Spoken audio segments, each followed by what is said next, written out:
Uh, I want to talk about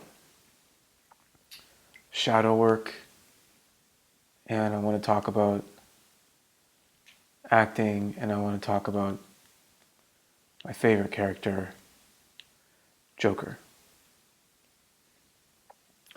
Um, when I watched The Dark Knight, I was really excited when the Christopher Nolan Batman series came out, and I remember watching the first one in the theater. I don't go to the theater very often, and I saw it, and I fucking loved it. Like I thought it was amazing. And then from there, I was really excited when I knew that the next one they were going to do Joker, because even from the animated series and all the just stuff, the cartoons, like the Joker was set one of my favorite character. And The Dark Knight came out, and at that time, I hadn't even, I didn't even, the idea of being an actor was not even, it wasn't even an idea in my brain. I didn't even know what that meant. I'd never thought about it. And I saw The Dark Knight, and I just fucking, I loved it. It just did something to me, but for me. And I think for Halloween, for like 3 or 4 years in a row, I different ways of how close could I get my costume and makeup to look like Heath Ledger's version of Joker. And I did my first acting class in 2010. And so now I think back,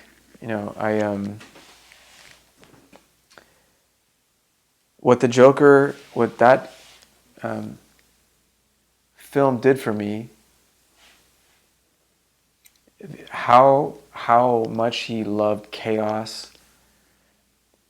It awakened something in me, and I think I'm going to tie this to shadow work, because I think for me, in a very simplistic, or in a way I don't know that I understand, being someone who's generally been pretty, I don't break a lot of rules. I try and do things the right way. I try and be a good person.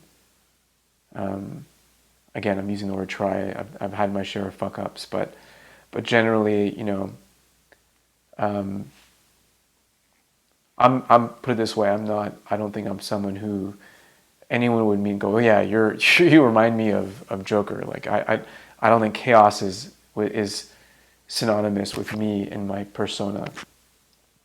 But as much as I might be softer spoken and measured and calm and still in my real life or in my interactions with people, underneath there is this angst, there's this fucking anger.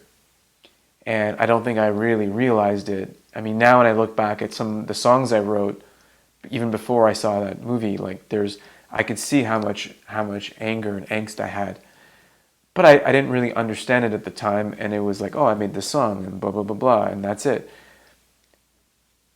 But that movie, I watched The Dark Knight, I think I've seen The Dark Knight maybe 25 times. And even just the snarling and the face and the and just those urges to just do just do shit that is just gonna fucking fuck with people. That is just, it's so fucking exciting in the sense of you get to watch a character do it, because on some level, not that I want to hurt anyone, not that I want to do anything bad, but there's these parts of at least within me, that of like just wanting to break something. And in my life, I would never just go off and break something. But to see a character do that, and watching it as many times as I did. Now, when I was watching it, I wasn't thinking about all these things. I just really loved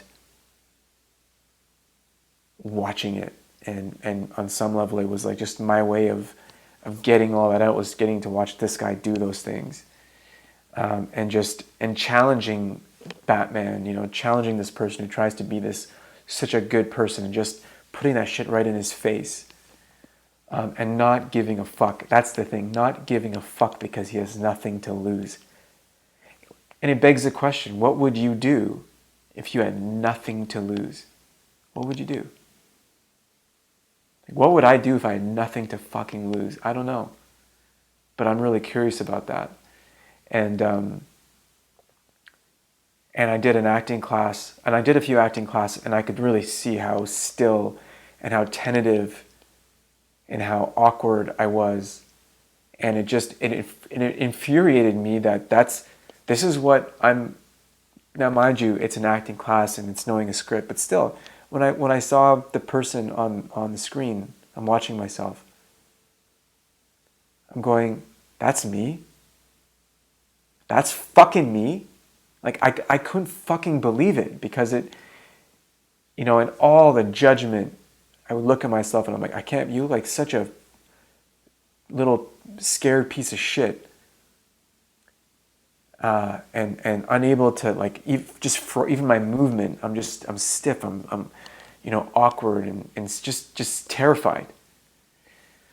And I did this for a couple of years, and then with every class, it's almost like I lost all confidence, because I'm watching myself and I'm trying harder and harder to do stuff, and now more and more in my head. I'm more and more nervous, and now I'm carrying that out into my real life, because I'm questioning kind of like who I am and how I interact with people.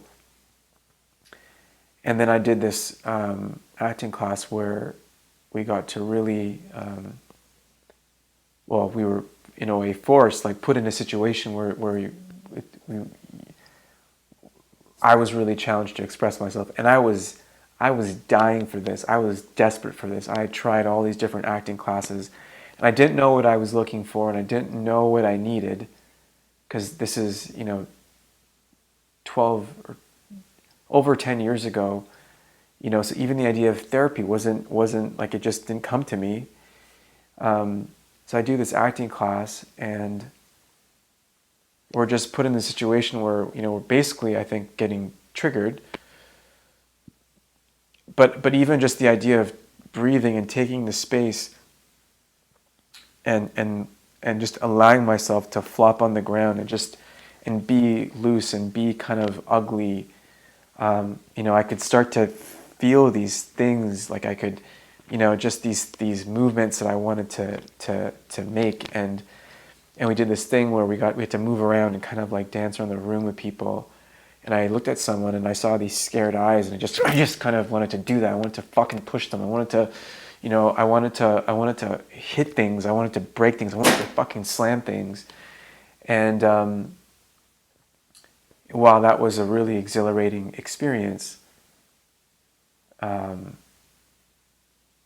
I've opened this window into something, and now it's like, oh, what is all this? And I realized my whole life I've been so frozen and so still because there's so much that I was suppressing. And I didn't know I was suppressing it, but I was suppressing all this shit. And the more that I opened it up, the more like it was very anxiety inducing, because it's not that I didn't have anxiety before. It's just, my coping was to just kind of, and it manifested itself in body pain and all these things.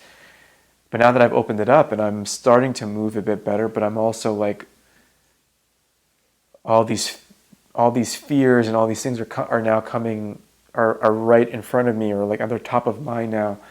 So becoming very anxious, and realizing that I've always been a very nervous person, but I didn't realize that I was. And so that started a journey of trying to understand myself. Like, who the fuck am I? Am I just this person who's really a fucking psycho who just operates like this compliant, person in the world, or are those things just there because I'm I'm not accepting certain parts of myself.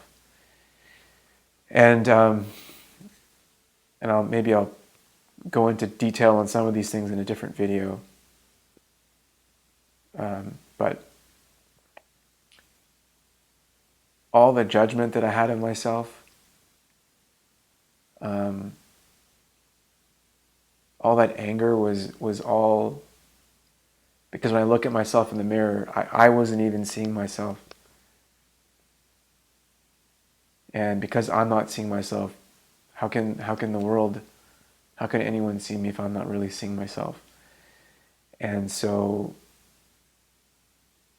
every time I'm nervous, I'll try and write about, hey, what am I nervous about? Every time, if I'm feeling really anxious about something or someone, I'll write about it. Like, why am I feeling this way?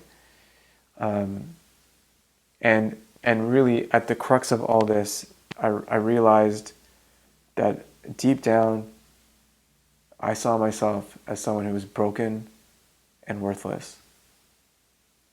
And because I viewed myself that way, in some way I was asking the world to treat me as such. Now, no one's treating me shitty, but I'm putting myself in situations and setting myself up to not to succeed, because I don't see myself as someone who deserves to have success, who deserves.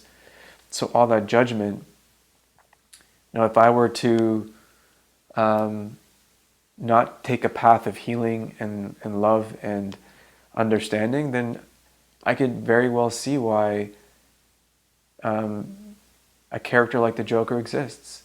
And in the Joaquin Phoenix version, you see a guy who just wanted to be loved. And over time, the beating, the mental abuse, the negativity, and not ever having even that little bit of love from anywhere.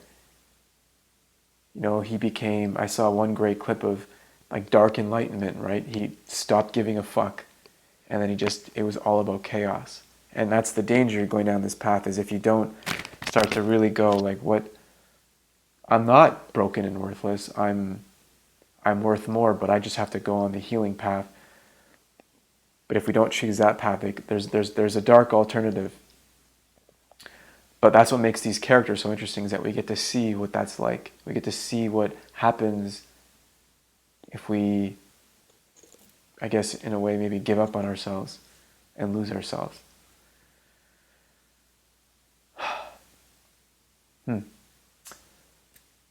If you're watching this and this does anything for you, I would love to see. I'm talking about two films that are so old, but this is all very fresh and real for me on a day-to-day basis. And part of my healing work. So I don't know if this does anything for you or to you, and you're comfortable putting it in the comments. That'd be awesome.